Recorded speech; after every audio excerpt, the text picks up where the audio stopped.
Bien qu'Internet en soit rempli, il ne faut surtout pas confondre le design d'un site web avec du sexe.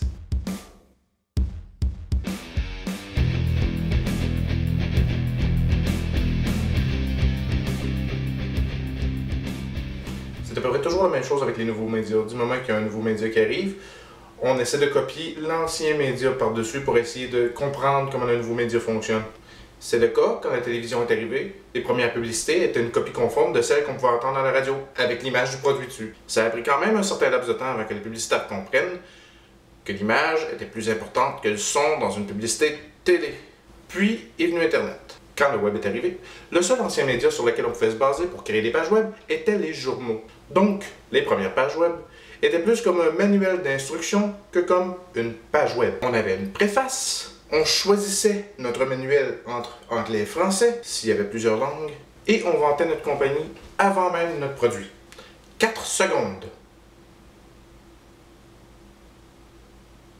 C'est le temps moyen que vous avez pour convaincre un utilisateur de l'utilité de votre site web à leurs yeux. Des fois c'est plus, des fois c'est moins. Ça dépend de la vitesse d'Internet et le niveau de déficit d'attention de l'utilisateur.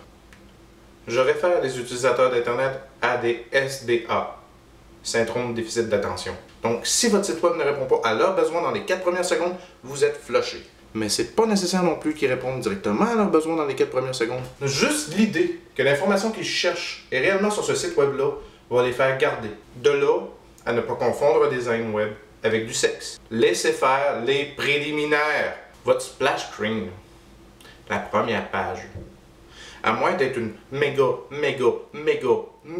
corporation qui a besoin de vous demander quel type de produit vous venez chercher, dans quel pays et dans quelle langue, vous n'avez pas besoin de ça.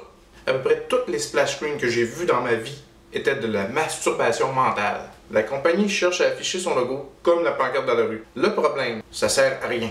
Autre masturbation intellectuelle. La fameuse page d'accueil. Il faut qu'elle contienne l'information prioritaire et importante que le SDA vient chercher. Vous êtes un restaurant, votre menu du jour, votre menu tout court, votre menu. Vous faites de l'hébergement web, vos prix. Vous vendez des chars. Ouais, ça, il faut vraiment qu'ils se masturbent pour pouvoir vendre un char. Vous voulez faire un site web de sexe? Vous êtes vraiment mieux d'avoir quelqu'un tenu sa première page. Votre page d'accueil doit répondre aux questions suivantes. Pourquoi? Quoi? Combien? Pourquoi je viens sur cette page web-là? Quoi? Qu'est-ce que je viens chercher? Combien ça coûte? Beaucoup de compagnies font une page d'accueil que j'appelle encore de la masturbation intellectuelle. Un beau paragraphe pour décrire votre compagnie. Ou encore pire, l'historique. Sérieusement, pensez-y 2 secondes. Dans la vraie vie, est-ce que ça marcherait? Bonjour, bienvenue chez Fenêtre Associés. Parlez-vous français ou anglais? Oui, bonjour, j'aimerais avoir des... A été commencé en 1924 par M. Frère et Associés. Si vos employés feraient ça, vous auriez perdu une vente. Dans un magasin, c'est les produits qui sont en premier. Pourquoi est-ce que sur le site web, c'est la compagnie? Votre hiérarchie doit être fabriquée pour vos clients, pas pour vous. L'exploration, c'est beau dans le sexe, mais pas sur un site web. Donc, assurez-vous d'avoir une hiérarchie facile à comprendre pour les SDA. Donc, si vous voulez vous faire faire un site web par une compagnie qui ne se masturbera pas devant son design, venez chez votre espace. Pour conclure, à moins de créer un site web de sexe, faut pas confondre le design d'un site web avec du sexe.